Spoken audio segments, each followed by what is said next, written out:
Hi friends, मैं राकेश गोस्वामी, आपका YouTube channel YSS point. आज के सेशन में हम लोग बात करेंगे IUPAC नामकरण। ठीक है, IUPAC नामकरण पढ़ने से पहले हम लोग समझ लेते हैं कि हाइड्रोकार्बन किसे कहते हैं। ठीक है, IUPAC नामकरण पढ़ने से पहले हम लोग समझ लेते हैं हाइड्रोकार्बन किसे कहते हैं। हाइड्रोकार्बन, ठीक है, हाइड्रोकार्बन इसके नाम से ही स्पष्ट है, इसके नाम से ही स्पष्ट है। हाइड्रोकार्बन, हाइड्रो मीन्स का होता है हाइड्रोजन, और कार्बन मीन्स का होता है कार्बन। हाइड्रोजन और कार्बन से मिलकर बना यौगिक क्या कहलाता है? आपका हाइड्रोकार्बन कहलाता है। हाइड्रोजन और कार्बन से मिलकर बना यौगिक हाइड्रोकार्बन कहलाता है। जैसे CH4, ठीक है, CH4 हो गया, C2H6 हो गया, C3H8 हो गया, क्या है आपके, ये सब हाइड्रोकार्बन है। ठीक है, ये सब क्या हाइड्रोकार्बन है।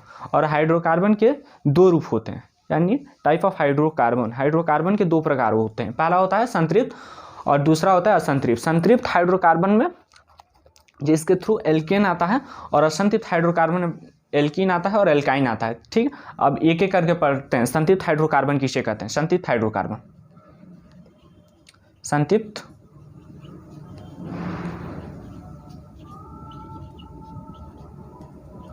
हाइड्रोकार्बन, ठीक है। संतृप्त हाइड्रोकार्बन में वे यौगिक होते हैं, संतृप्त हाइड्रोकार्बन वे यौगिक होते हैं जिनके कार्बन और कार्बन के बीच बना बंध, कौन सा बंध होना चाहिए? एकल बंध होना चाहिए।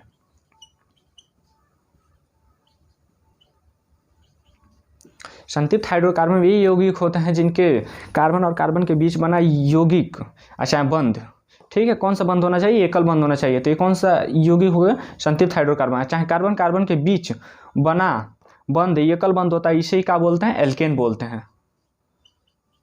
ठीक है, और दूसरा आपका क्या आता है? असंतृप्त हाइड्रोकार्बन। असंतृप्त हाइड्रोकार्बन के टाइप ऑफ असंतृप्त हाइड्रोकार्बन के भी दो प्रकार होते हैं। ठीक है, पहले देख लेते हैं असंतृप्त हाइड्रोकार्बन किसे कहते हैं।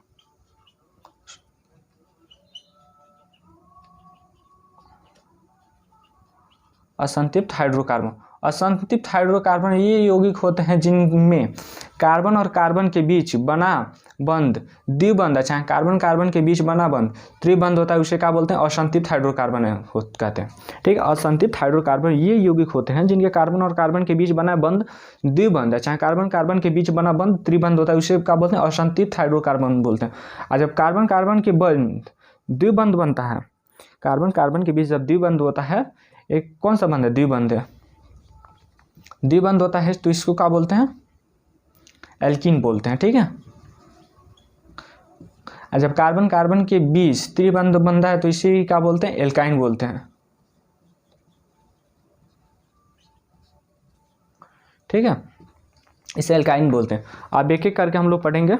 एल्कीन किसे कहते हैं, एल्काइन किसे कहते हैं। ठीक है, एल्कीन किसे कहते हैं, एल्काइन किसे कहते हैं, फिर इसके बाद हम लोग पढ़ेंगे IUPAC नामकरण। ठीक है, अब पढ़ लेते हैं एल्केन किसे कहते हैं। एल्केन,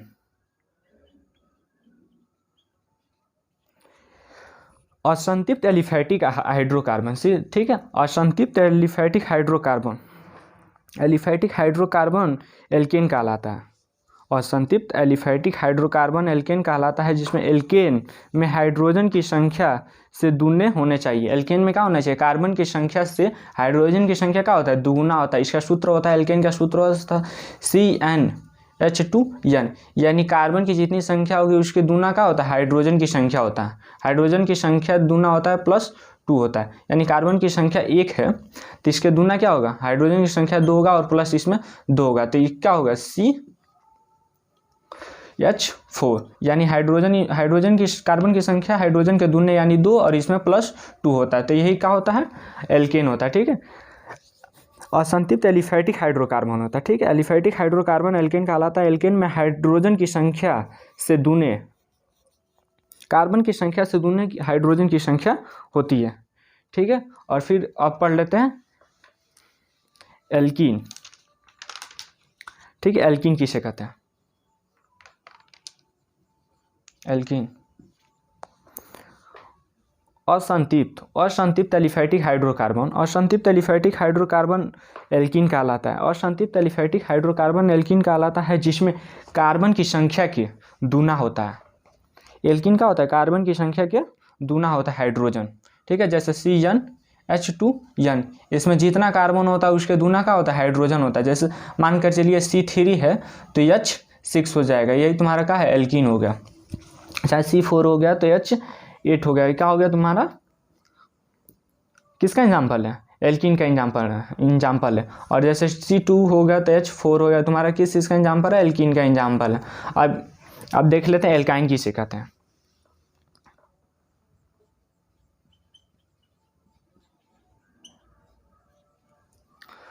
असंतृप्त, ठीक है, असंतृप्त एलिफैटिक हाइड्रोकार्बन, असंतृप्त एलिफैटिक हाइड्रोकार्बन एल्काइन कहलाता है। असंतृप्त एलिफैटिक हाइड्रोकार्बन एल्काइन कहलाता है जिसमें कार्बन की संख्या से हाइड्रोजन की संख्या दूनी होती है, प्लस उसमें -2 होती है। जैसे इसका सूत्र होगा CnH2n-2, ये किस इसका सूत्र है, एल्काइन का सूत्र है, ठीक है। इसमें कार्बन की संख्या से हाइड्रोजन की संख्या दूनी होती है, लेकिन हाइड्रोजन की संख्या -2 होती है। जैसे मानकर चलिए C4H, इसके दूना कितना होगा, H8 हो जाएगा। फिर हाइड्रोजन की संख्या -2 होगा तो तुम्हारा क्या होगा, C4H6 हो गया, C3, अब फिर हाइड्रोजन की संख्या दूना होगा तो C3H5 हो गया। क्या चीज़ का एग्जाम्पल, एल्काइन का एग्जाम्पल है, ठीक है। अब हम पढ़ते हैं क्या चीज़, कार्बन की संख्या के आधार पर इसका IPSC नामकरण। सबसे पहले समझ लेते हैं कि IPSC नामकरण का फुल फॉर्म क्या होता है। IPSC नामकरण का फुल फॉर्म देखते हैं, जिसका फुल फॉर्म होता है इंटरनेशनल यूनियन ऑफ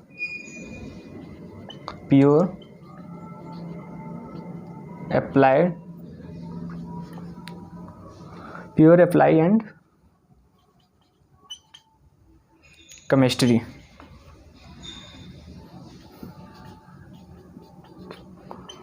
ठीक है। International union of pure apply and chemistry, इसका क्या चीज़ होता है, फुल फॉर्म होता है इस IPSC नामकरण का।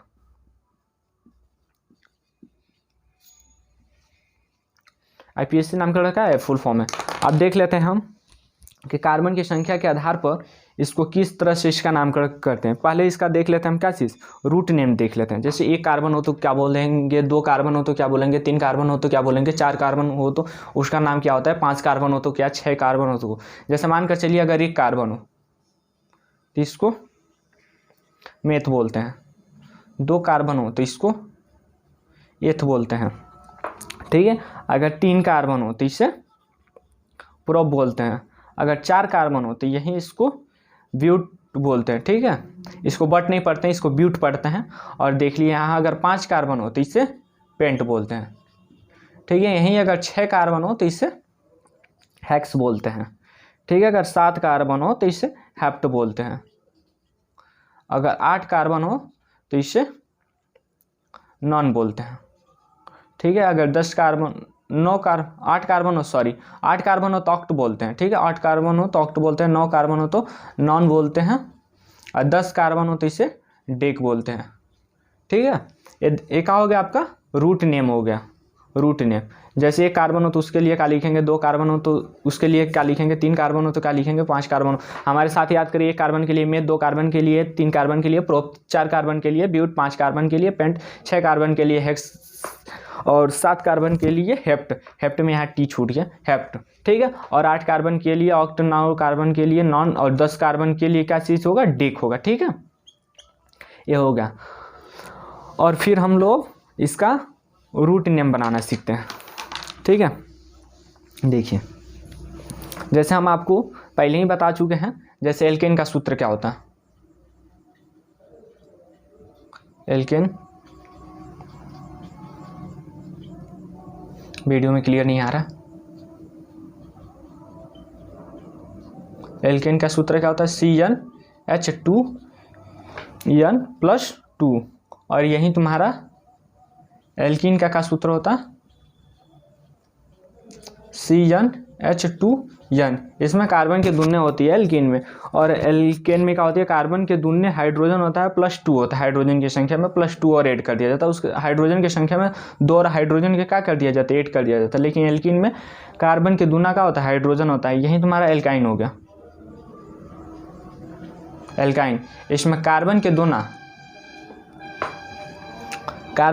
हाइड्रोजन होता है, लेकिन जो हाइड्रोजन के दोना होता है इसमें -2 कर दिया जाता है, ठीक है। जैसे यहाँ पर देखिए एल्केन के लिए अगर एक कार्बन के लिए लेंगे तो C1 और H4 हो जाएगा, यहाँ पर C2H6 हो जाएगा, C3H8 हो जाएगा, C4H10 हो जाएगा, ठीक है। कार्बन की देखिए हम IPSC नामकरण पढ़ा रहे हैं। IPSC नामकरण अभी इसका रूट नेम बताएंगे, कैसे इसको तोड़ेंगे, कार्बन की बैलेंसी क्या होती है, हाइड्रोजन की बैलेंसी क्या होती है, देखिए इसका सब बताएंगे, ठीक है। अगर एल्केन हो तो एल्केन के लिए AN लिखेंगे, अगर एल्काइन हो तो EN लिखेंगे, और एल्काइन होगा तो YNE लिखेंगे, ठीक है। इसके अंत में लिखेंगे। जैसे देखिए हम सबसे पहले हम बनाते हैं एल्केन का। एल्केन में सबसे पहले एक कार्बन के लिए बनाते हैं, तो यहाँ पर CH4 हो गया, ठीक है। अगर इसी को इसका बैलेंस के रूप में मानकर चलिए, कार्बन की बैलेंस 4 होती है, तो यहाँ पर इसको अगर तोड़ना चाहे तो देखिए इसकी यही होगा। अगर इसका स्ट्रक्चर फॉर्म के रूप में लिखें तो कार्बन की बैलेंस एक ठो यहाँ लगा दीजिए, और यहाँ एक ठो हाइड्रोजन लटका दीजिए, यहाँ एक ठो हाइड्रोजन लटका दीजिए, यहाँ एक ठो हाइड्रोजन लटका दीजिए, और फिर हो गए कार्बन की बैलेंस, ठीक है। और यहाँ पर एक कार्बन के लिए कार्बन की संख्या को गिनते हैं, हाइड्रोजन की संख्या को नहीं गिनते हैं, वो तो डबल बॉन्ड और ट्रिपल बॉन्ड के ऊपर डिपेंड होता है। फिर देखिए कार्बन की संख्या 1 है, तो यहाँ पर लिखेंगे पहले मेथ, ठीक है। और देखेंगे यहाँ सिंगल बॉन्ड पूरा हो है, तो यहाँ क्या लिखेंगे, मेथेन लिखेंगे। ये सूत्र क्या बोलता है, CH4 होता है। अगर स्ट्रक्चर फॉर्म में लिखे तो एक ठो कार्बन यहाँ हो गया, यहाँ एक ठो हाइड्रोजन होगा, और यहाँ एक ठो हाइड्रोजन, यहाँ एक ठो हाइड्रोजन, यहाँ और एक ठो हाइड्रोजन, यहाँ 4 ठो इसकी बैलेंसी कंप्लीट हो गई कार्बन की, ठीक है। और इसका जब रूट नेम लिखे तो यहाँ पर एक कार्बन के लिए है, तो एक कार्बन के लिए क्या लिखते हैं, मेथ लिख देते हैं, यहाँ पर मिथ लिख दीजिए। और जहाँ पर सिंगल बैलेंसी है, तो सिंगल बैलेंसी के लिए हम पहले ही बताए थे, एल्केन होगा तो ANE जोड़ेंगे, और एल्काइन होगा एल्काइन, ठीक है। ट्रिपल बॉन्ड होगा तो YNE जोड़ेंगे, और डबल बॉन्ड होगा तो ENE जोड़ेंगे, ठीक है। तो यहाँ पर देखेंगे सब सिंगल बॉन्ड है तो ANE जोड़ देंगे, ठीक है। ये हो गया। और फिर एक ठो एग्जाम्पल देख लीजिए एल्कीन का, किस चीज़ का, एल्कीन का। जैसे यहाँ पर देख लीजिए C2H4, जैसे कार्बन की दूना का हाइड्रोजन है, तो यहाँ पर देखिए C और यहाँ पर डबल बॉन्ड C, और यहाँ पर 2 कार्बन हो गए, और यहाँ पर हाइड्रोजन, यहाँ एक हो गया एक ठो, यहाँ हो गया हाइड्रोजन एक ठो, यहाँ हो गया हाइड्रोजन, यहाँ पर एक ठो, यहाँ हाइड्रोजन, यहाँ हाइड्रोजन की बैलेंसी भी 4 ठो हो गई, यहाँ पर 1 2 3 4, और कार्बन की बैलेंसी 2 ठो हो गई, एक ठो कार्बन 2 ठो कार्बन। तो यहाँ पर इससे क्या होगा, सबसे पहले देख लें, इसमें 2 कार्बन है, 2 कार्बन के लिए क्या लिखेंगे, एथ लिखेंगे, एथ, ठीक है। और यहाँ पर डबल बॉन्ड है, तो यहाँ पर क्या लिखेंगे, एथीन, ENE जोड़ेंगे, तो ENE जोड़ दिए, ठीक है। यहाँ पर ENE जोड़ दिए। और एक और देख लेते हैं आइन वाला, ठीक है। आइन वाला यानी एल्काइन वाला एक एग्जाम्पल देख लें। एल्काइन का सूत्र क्या बताते हैं, CnH2n-2, यानी कार्बन की संख्या कितनी है, 3 है, तो इसका हाइड्रोजन की संख्या कितनी होगी, हाँ, कार्बन की संख्या के दूने ना हाइड्रोजन की संख्या होगी, तो हाइड्रोजन की संख्या 2 होगी, और उसमें से -2 कर दीजिए, तो यहाँ पर C3H4, ठीक है। तो यहाँ पर इसका जब स्ट्रक्चर फॉर्म में लिखेंगे तो यहाँ पर एक कार्बन हो गया, यहाँ पर एक कार्बन हो गया, यहाँ पर एक कार्बन हो गया, ठीक है। और यहाँ पर आप ट्रिपल बॉन्ड से यहीं जोड़ दीजिए, और यहाँ पर एक तो हाइड्रोजन, और यहाँ पर 2 हाइड्रोजन नहीं रहेगा। देखिए यहाँ पर कार्बन की बैलेंसी भी कंप्लीट हो गई, इसकी कार्बन की बैलेंसी 4 है, यहाँ पर 3 और 1, यहाँ पर इसकी बैलेंसी कंप्लीट हो गई, और यहाँ पर एक ठो हाइड्रोजन, और यहाँ पर एक ठो हाइड्रोजन, और यहाँ पर एक ठो हाइड्रोजन। देखिए हाइड्रोजन की संख्या भी 4 ठो कंप्लीट हो गई, और कार्बन की संख्या भी 1 2 3, यहाँ पर कार्बन की संख्या भी कंप्लीट हो गई। तो इसका सबसे पहले इसका देखेंगे, इसमें कार्बन की संख्या कितनी है, 3 है, 1 2 3, तो यहाँ पर 3 के लिए क्या लिखेंगे बताइए, प्रोप। प्रोप में 3 कार्बन के लिए क्या जोड़ेंगे, YNE, तो इसमें प्रोप आइन हो जाएगा, देखिए YNE, ठीक है। इतने रहने दीजिए आज के वीडियो में, और हमारे चैनल को लाइक शेयर सब्सक्राइब करें प्लीज़, और नोटिफिकेशन का बेल आइकन भी दबा लें। Thank you.